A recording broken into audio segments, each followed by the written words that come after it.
Welcome to the Life Transform podcast. I'm Simcha. And I'm Sarah, and we are here chatting, sharing real life, real stories, Deep truths, all about living a life transformed. It's all about how God impacts our life and how we're changed and how our life becomes a significant impact in the lives of other people. We're going to be here every week for this first season. So make sure that you subscribe and join the journey.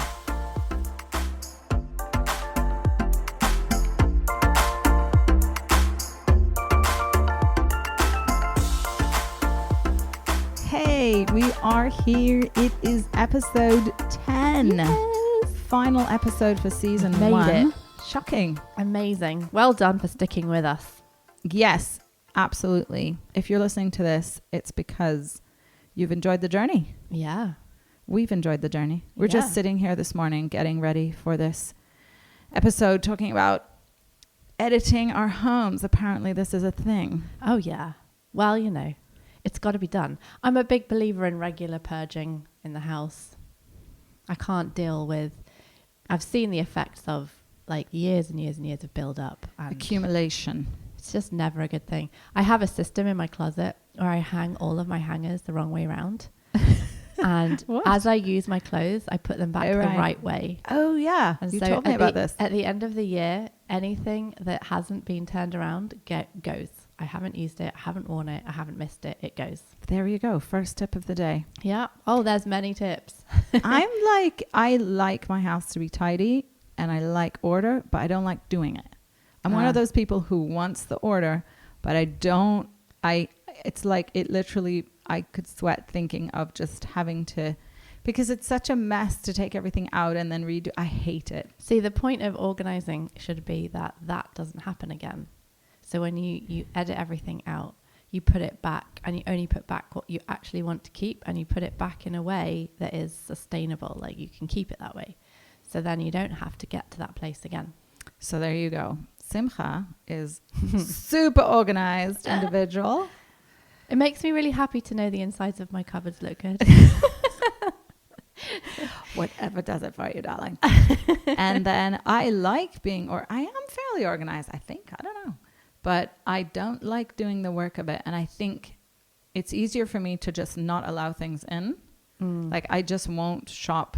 I won't get more stuff so that I don't have to deal with that. You have to make space for the new stuff. Make room for the new stuff. Yeah. So I think that ends up kind of, for example, clothes. I have like a set of clothes that I really, really love.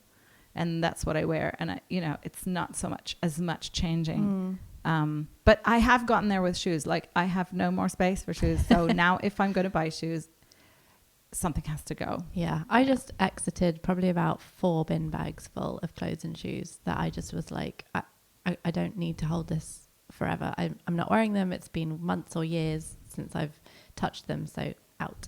But the thing is, I like the process of ordering it because it's really rewarding at the end. Why? Because it's done and it looks good and everything's organized and it's neat and tidy, and you know that you've been like, what's the word? It's like a sustainable way of living. Like you're being more faithful with what you've got. You're not like... It's like a pure heart of home organization. Yes, there you go. There you go. I can ascend the hill of the Lord now because my child's underwear drawer is ordered. I think the key to it is actually less stuff. Yes. And I think that not being married to stuff. Yeah. And examining that area of our life. We've talked about different areas of our life in terms of, health and just so many different things, in this podcast, but actually our relationship to things and stuff and how much of it we have, and how tied we are. There are a few items that you really, really love, keep those. And then, all this other stuff, get rid of it, because actually a decluttered life, a life that it's just more clear. It's just easier to think. It's also easier to rest. Yeah. Easier to relax. I think that's the key. I think that's exactly it. For me, that when you ask me why I like knowing the insides of my cupboards are clear, there's no work to do. It's done. I can actually chill, switch off. I don't have anywhere of chaos in my house at the moment. it will change, I'm sure.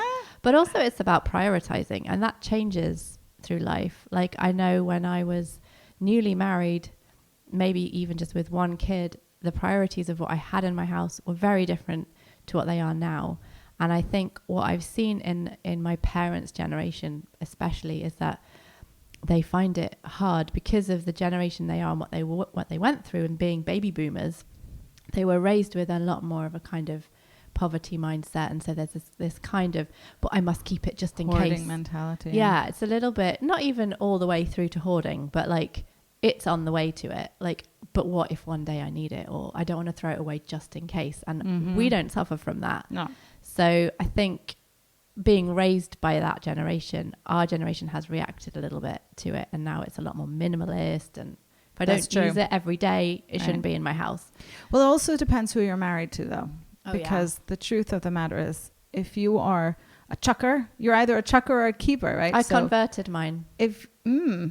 Pray tell, because I'm still married to a keeper. So if I want to get rid of things, I have to do it when he's not around. I think he was raised by people who are more towards the hoarders, and I am not. I react very strongly to that. It stresses me out so much.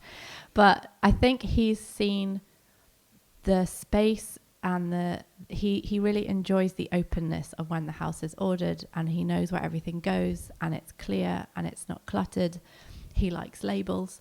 He came up to me the other day and said, I was cooking, and the spice drawer, I relabeled my spice drawer, and he was like, it was like the best cooking session I've had in ages, because I could just read all the labels. Nice. So he appreciates the effect of the culling, and I would also really appreciate the effect of you coming over and labeling all of my spices and culling my house. I would love to just have it being done for me. I would love to do that. Do it. I would love to do that. The problem is when people invite you to do that, all of a sudden they care. And they have to keep it all. They care. They get very, very precious about every item. Oh, no, don't touch that. It goes there. You have to leave it. Don't move it. And then you're like, well, what to do? Which actually is an awesome segue to today, because we're talking about leadership and discipleship. Right. And how how you lead and disciple people. So I don't know that we'll talk about home organization as part of this, but I'm sure if you're listening to this, you can relate, because you're on one side of this scale. And I think that in general, it is a good thing. I think also for me, it's about priority, because the busyness of life goes, and and it takes time. It takes time to do this. You need to kind of take a break and do it. And so what happens to me is I get into a mood, I get into this kind of season, and then it's time. Yeah. And you can just power through. But if you said to me generally, okay, let's do this now, everything within me would be like, oh no. Yeah, definitely. I just had a week off, so I just did my entire house in a week, and every room, every cupboard, I just pulled everything out and only put back what we really wanted to keep. And it's like therapy for me. It's like free therapy.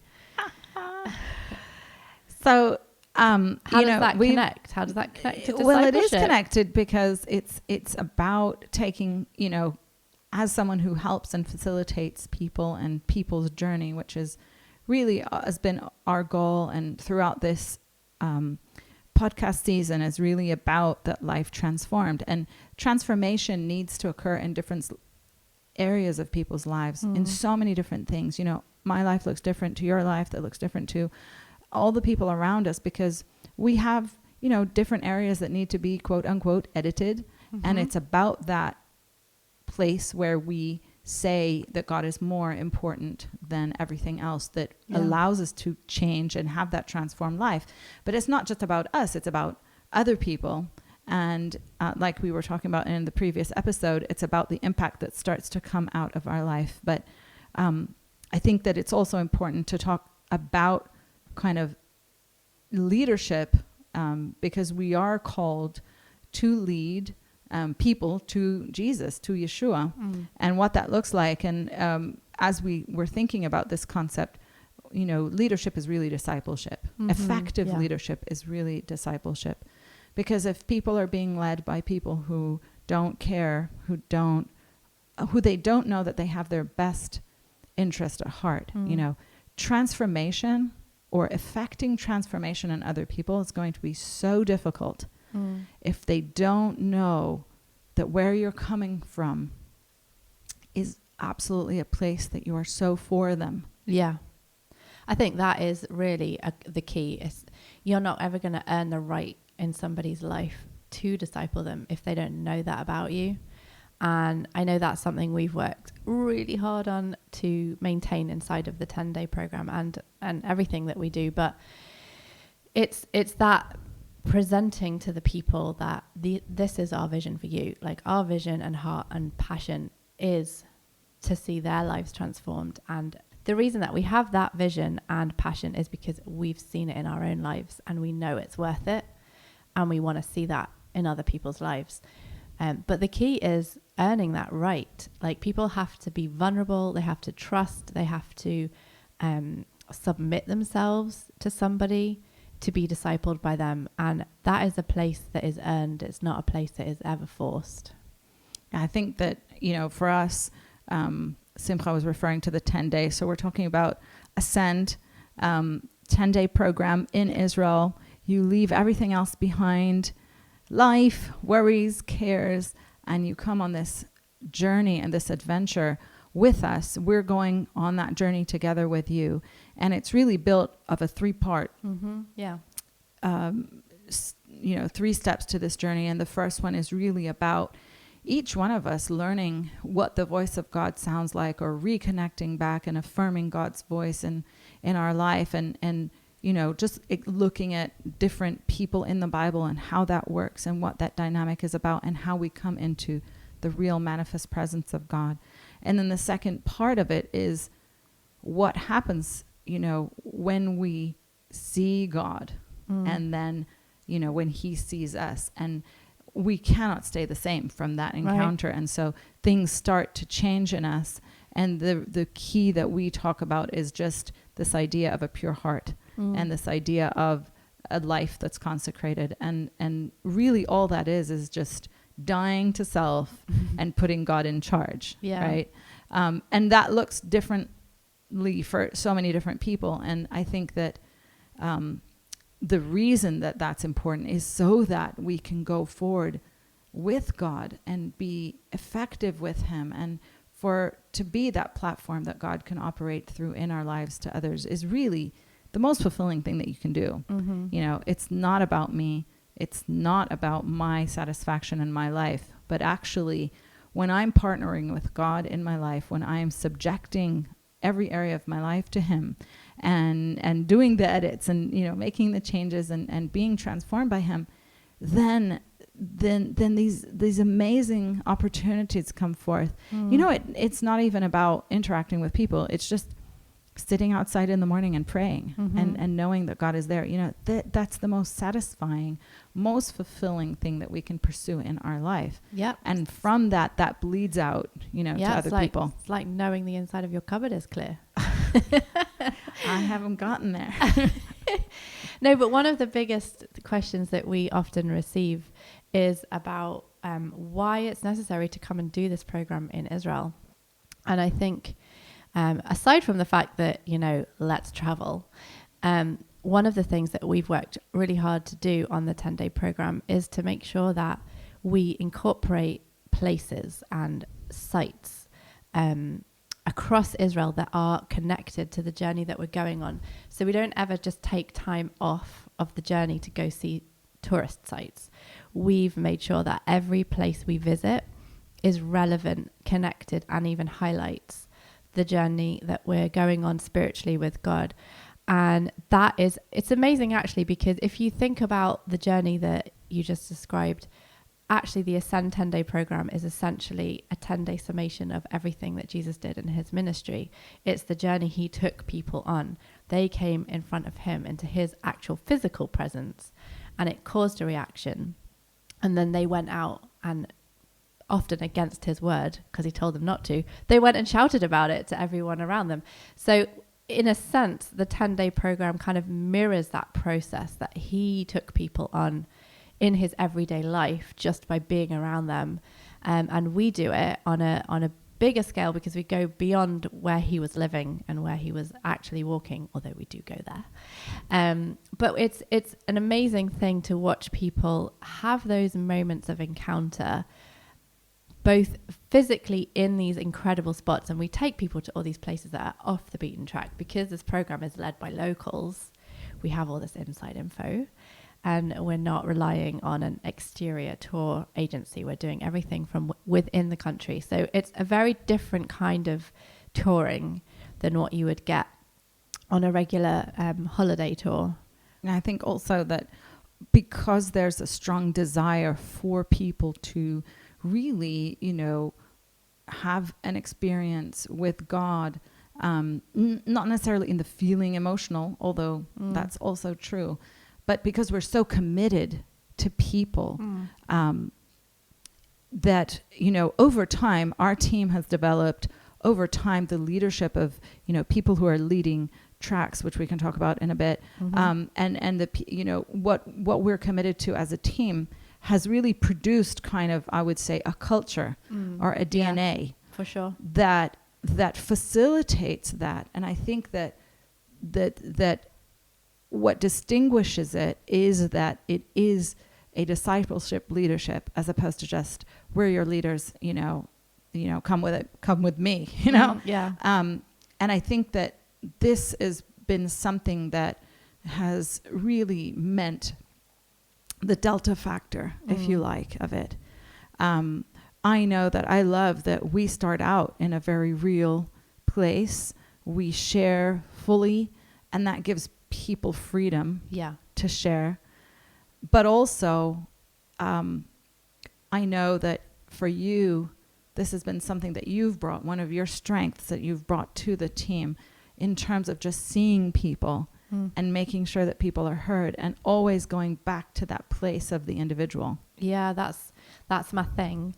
I love that we sit down as a team at the end of every day and go through the list of every participant and make sure that everyone is being checked in with and spoken to and sat with and spent time with or prayed with or whatever throughout the 10-day period. And it's actually really a unique thing because you are thrown into this it's a culture that we've created, but you're thrown into this place where these people are very intensively in your life for 10 days and they feel like your entire world. And you are, you're sleeping in the same place and you're getting up early and seeing people with their bed hair and before coffee and, you see real people for 10 days. There's no pretenses. You can fake it maybe to day 2 and then it's over. Jet lag takes over. And it's, it's intense and we go and we jump in deep from day 1 and it's amazing to see people shedding the kind of layers of the mask of whatever people arrive with this kind of, this is who I am. And then by day 3, they're on their faces, crying their eyes out. They don't even care. And that's amazing for me to see because I am so passionate about seeing individual people met where they're at by God and us facilitating that. And you can't facilitate that if you don't see them.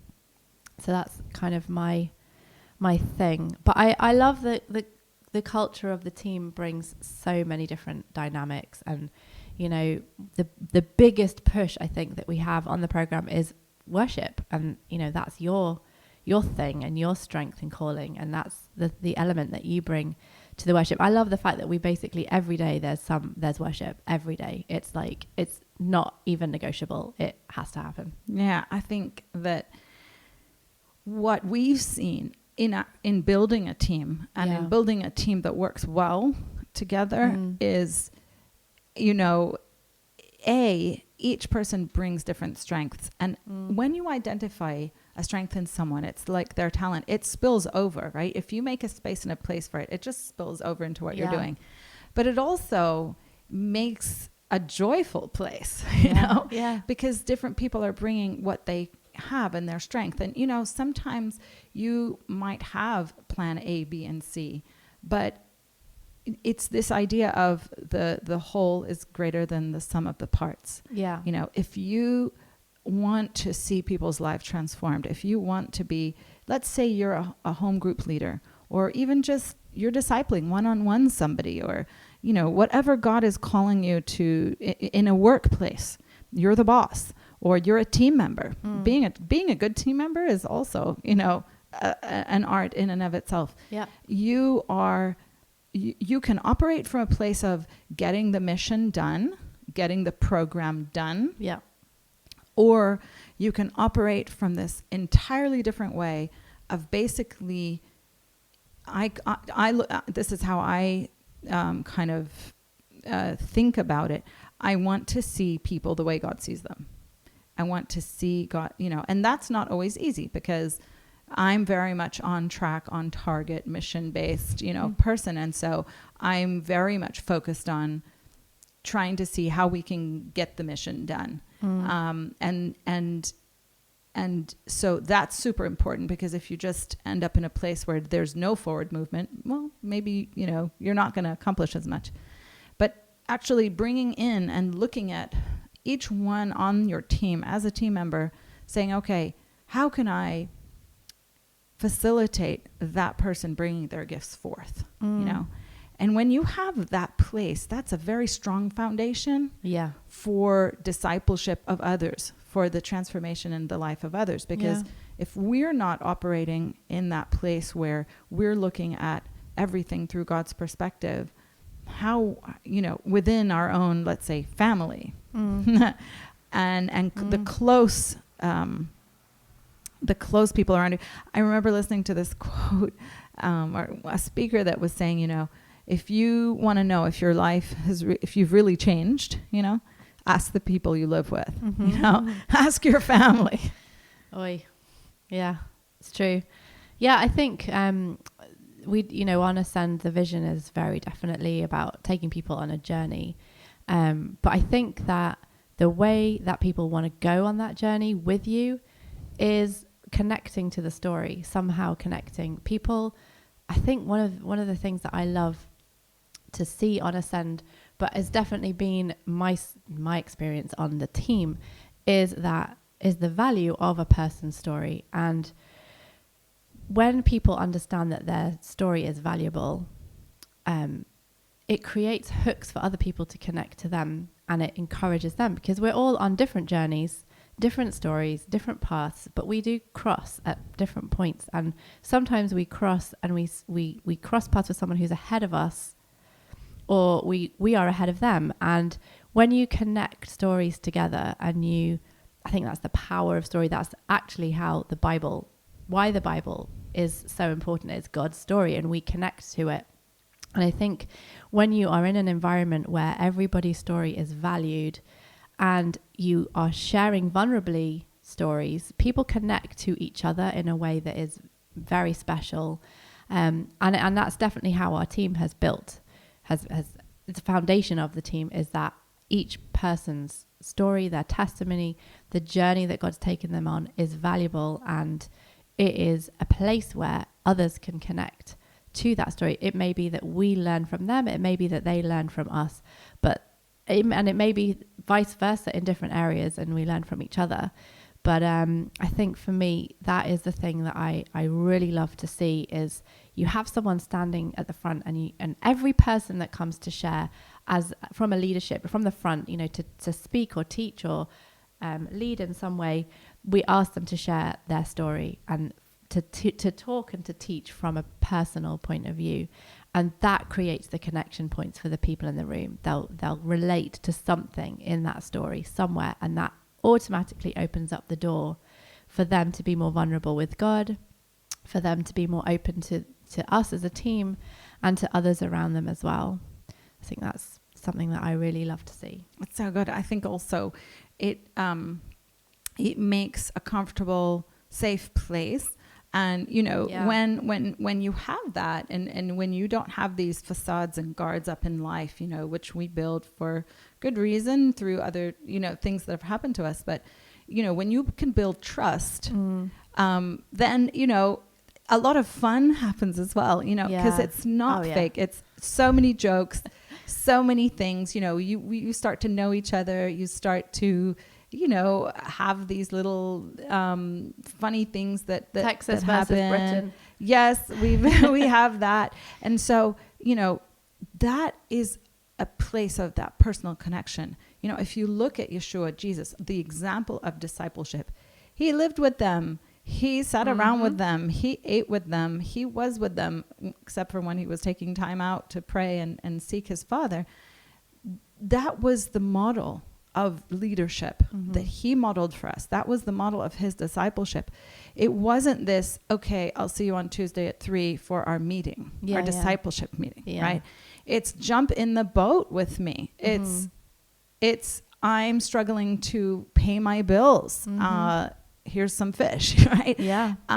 It's very personal. It's very real. And it's an understanding that life is made up of all these parts, all these portions, and we cannot just take one view, one segment, and say, okay, I'm going to impact that, in someone's life. Yeah. I think that also time and patience. He's God. He could have zapped these guys, delivered,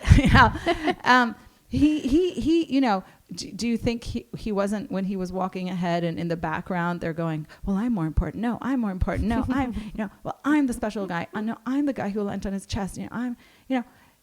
He wasn't aware that this was happening. Of course he knew that this was happening, but God is long suffering, right? and he developed them over a 3-year period to that point where they could see him suffering, crucified, resurrected. And these guys changed the world. They literally became world changers. And this is the same for us. We cannot, look at the short game. It's the long game with people. It's a process over time that seeds are sown.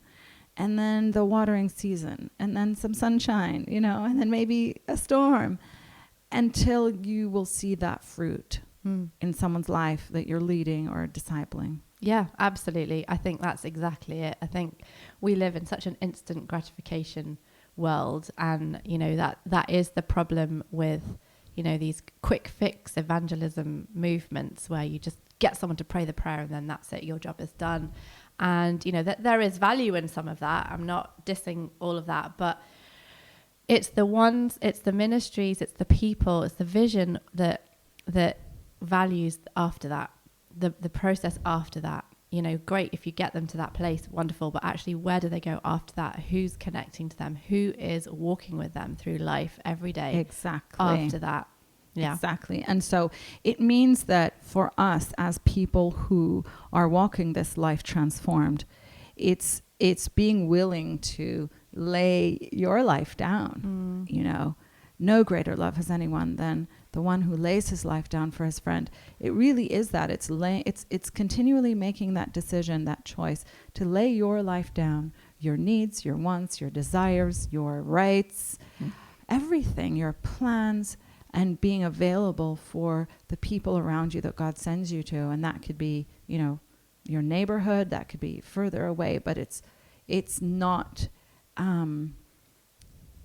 looking at something whereby, you can necessarily see the fruit very quickly. It's being willing to invest. It's really pioneering, isn't it? When you are discipling somebody, when you're leading someone, there's an element of pioneering in it. Yeah. And as a pioneer, if you give up quickly, you're not going to take any ground. You're not going to see the transformation in someone's life if you are going to make a stab at it and then retreat. So true. You have to be willing to come from that place where this is a long-term investment and not seek to see the results. It doesn't mean that we don't want to see them, but God is the one who's responsible for those results. Our responsibility is to be that tool, that person that God can partner with in someone else's life. But it's also ultimately, when you share the gospel with someone and they look at it, they pick it up, they turn it around, you can say everything, but in the end of the day, it's their action, it's their decision. And it's the same with somebody who is making, their baby initial steps in faith, but also people who are further down the line. As people who are more mature in faith, we have adopted all kinds of Christianese and all kinds of ideas about God through maybe disappointment, whatever it is. God is silent. God doesn't hear me. God won't intervene on my behalf. God, won't change this. And we also can have these hard places. Absolutely. This journey, this whole podcast, everything we've been talking about is really about God being able to change every room in our heart, every place, every crevice. It's kind of like the home edit, really, right? It's the edit of our heart. And if we're not in it for the long haul with him, we're not going to be in it for the long haul with other people. Yeah. And real change, sustainable change happens, I believe. There are these big aha moments, but then you have to live it out. Yeah. And that living it out, the cycles, sometimes you kind of hit your head on an issue. You knock your head on it first time. You're like, dealt with it. Okay. Comes around again. Bang. Right? Yeah. What is that?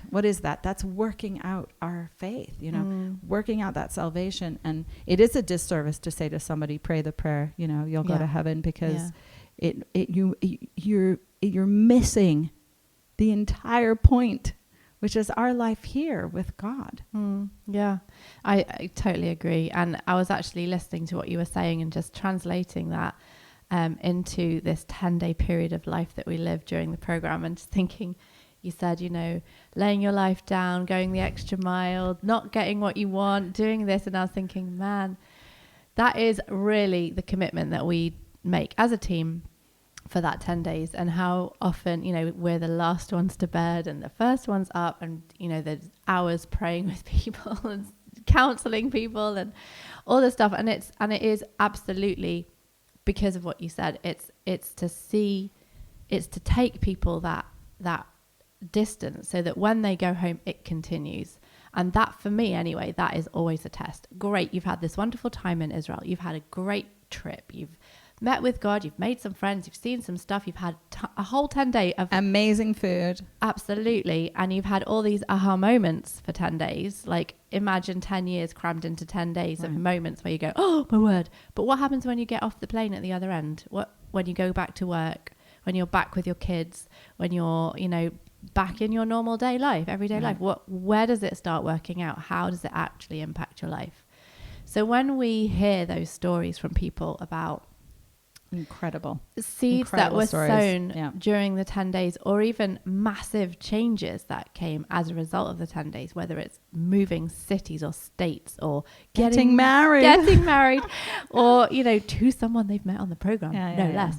But, when we hear those stories, to me, that's like the pat on the back from God. That sometimes it is painful. I'm going to say it for us as a team. Sometimes the 10-day program can be hard work. It is hard work for us because we are pouring out 24 hours of the day, but it is the pat on the back and the well done, and that it's worth it when we see those people coming back and saying, because of the 10-day program, or because of what I learned, this has happened in my life, and this has changed in my life, and this has transformed my life in that way. That is what, for me anyway, that's what I love to hear. Yeah. And one of the great things I've found is that God's opened up the doors for us to do this locally as well. Yes. So, translating a lot of these things that have been established into doing local events for people here in the land, for worshipers. And I think one of the interesting things that I've seen in that, in terms of leadership and discipleship, has been that we are working with partners. So we're not working alone. So now it's about taking the dynamic that's in one team and working with an entirely different team with a different set of leadership under a different set of covering, right? Yeah. And how does that work? How do you become DNA. With a different DNA? How do you become effective as a larger group? It's kind of like, let's say you're in a home group in one area of the city. If you can partner with another group or church in another area, you're going to be stronger. It's like building this bridge that's going to make you stronger in God, because strength in numbers, you know, Yeah. you have more.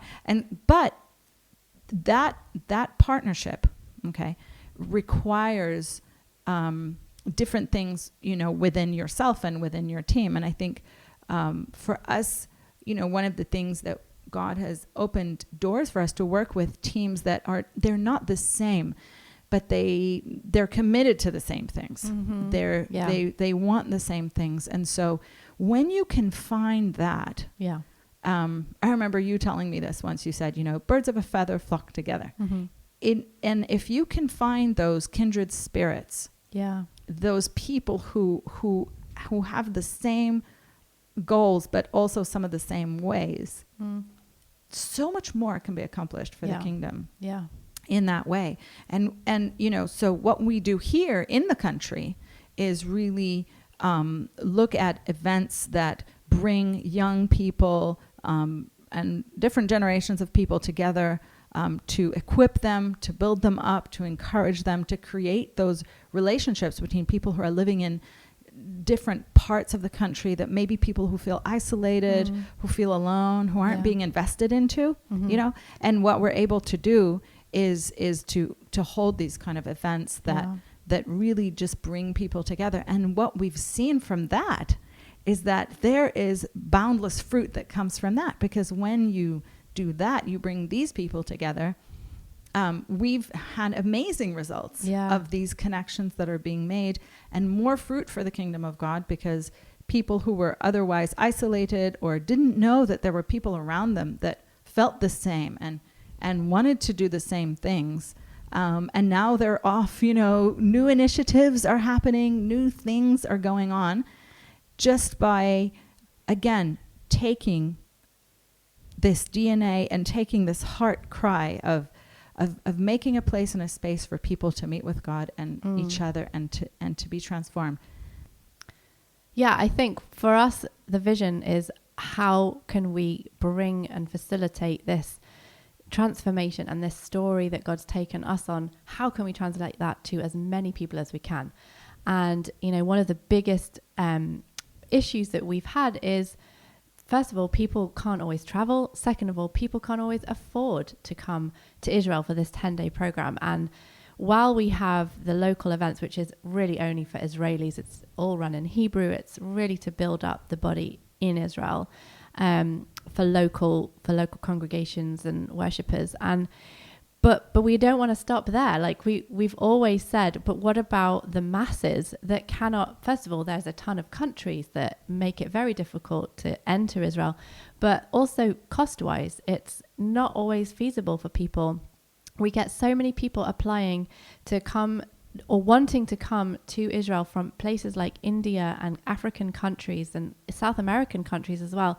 And their biggest issue is cost. Finance. So we really took that on board and have worked so hard.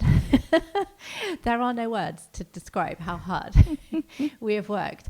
But we have now got this incredible online program, which we're super excited about having live. And it's just really a way for us to deliver a taste. It's not the same as being in Israel. Nobody can ever promise. You cannot experience anything with like walking it yourself in real.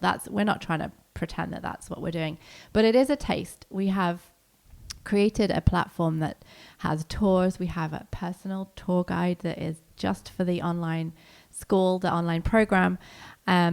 We take you to all these different places that are not on the 10-day program. They're all new places with incredible insights and prophetic significance and real good kind of, you really feel like you've been there. Yeah. As well as, you know, lots of teachings, all with the same DNA, with the same, everything we've been saying today, this DNA that we work so hard to carry through everything we do. It is totally there in the online program as well. And it's just a way for us, with lots of different financial options for people, for them to really be able to get on board and experience a bit of this, experience a journey, not just of the heart, but also through these places inside of Israel where there's so much biblical significance. The other thing we do on Ascend is also we kind of focus in on track time, what we call tracks, which are really kind of areas of development or areas where we want to see people grow. Yeah. And so one of them is to do with prayer, prayer ministry and intercession, leadership, management, business, creativity, creative track. You're a writer, you're a poet, you're a singer, whatever it is that you kind of expressing that creativity, worship, leading worship teams, musicianship, we've taken that from the 10-day and applied that into iAscend, into the online program, because again, it all comes from that place of being committed to growth, of being committed to people's development, not necessarily in skill, but in that transformation that happens, that exchange that happens between us and God, and in those gifts and those talents that God has callings over people's lives. He has, desires for them. And sometimes, listening to other people who are in that boat, or who have, come up with other ideas or different ways of handling situations, or that's so inspiring because you're like, hey, I haven't thought of that. Hey, I'm going to try that. These kind of just more practical tips and ideas. And then when you walk out of something like that going, you're so inspired to move forward. You're like, okay, how can I apply that? How can I take that to my own life? And through us being inspired by God is how our life starts to become inspiring to other people. Yeah, absolutely. I think one of the things that I'm most excited about the online program is that I can do all the tracks. Because when you come and you do the 10-day, you have to choose one. You have the workshops, you have the sessions, and you do it, but you have to stick with one the whole way through. Whereas on the online program, you can do all of them. So I'm really excited to try out the other ones. I'm also really excited about the whole element of coaching, and this is really the discipleship part of Ascend, is alongside of the online program, just providing those masterclasses and workshops and coaching in those areas that we want to see people developed. That is available only on the online. Yeah, the thing that I'm really excited about is this whole aspect of coaching and masterclasses and workshops that we're running on the online platform that we've got. Because not only do we get to hang out with people all over the world that are now connecting in on the online system, but we're also connecting them to each other. So maybe you might want to collaborate with someone. You don't know anyone nearby you, or you're feeling isolated, or you're feeling uninspired. This is a really great way for you to not only connect with the team here, but also to connect with a bunch of other people who have also gone through this online program and are wanting the same. They're in the same place as you. They've wanted to connect in this way, and they've chosen to come and hang out in this area. I think that's one of the most incredible things, kind of as an ending note, that we get to see. Our team. We've discussed this through the podcast. We kind of do life with each other. Yeah. We live together. We have all kinds of fun times and funny moments. To me, like some of the jokes that occur, on our group, it just lifts my day. I don't know how to, it cracks me up, and it's just this great breath of fresh air. But being able to have that connection point and to find those people, your tribe, finding your tribe in the world. Sometimes it's not necessarily a person that's living right across the door. Absolutely. It would be great if it is, but just that extra encouragement, that layer, and people coming on the 10-day walk away with friendships for life, for people that they wouldn't ever imagine, and I mean, they're traveling around, they're seeing each other, they're spending time, they're connecting, even within country. Yeah.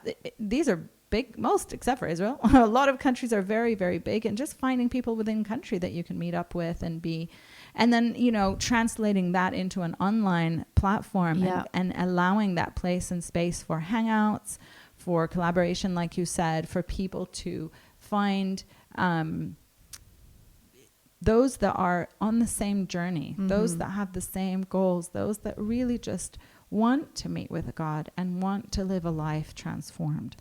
Yeah, I think exactly. I think really it's about a tribe, finding your tribe. And we are so excited to extend an invitation to you as the listeners of this podcast, or maybe you're already somehow involved with the Ascend family, but this is your tribe. This is a place where you can connect, where you can find your people, find your tribe, and hopefully we can help facilitate and join your journey in your own transformation story.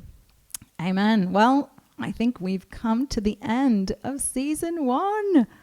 Well done to all of you. This has been a true joy. And Absolutely. I cannot wait for season 2. In the meantime, go out there, live your life transformed, and connect. Leave us a comment, send us an email. Hop on the online program. Review the podcast. Share it with your friends. Yeah, hop on the online. The links are all in the show notes, and we are really excited to see you back here for season 2 coming soon. Thanks for stopping by, guys.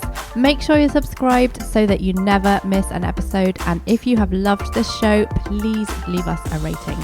Yeah, we'd so appreciate it. And share it with your friends and your family. We are so excited that you have joined the journey.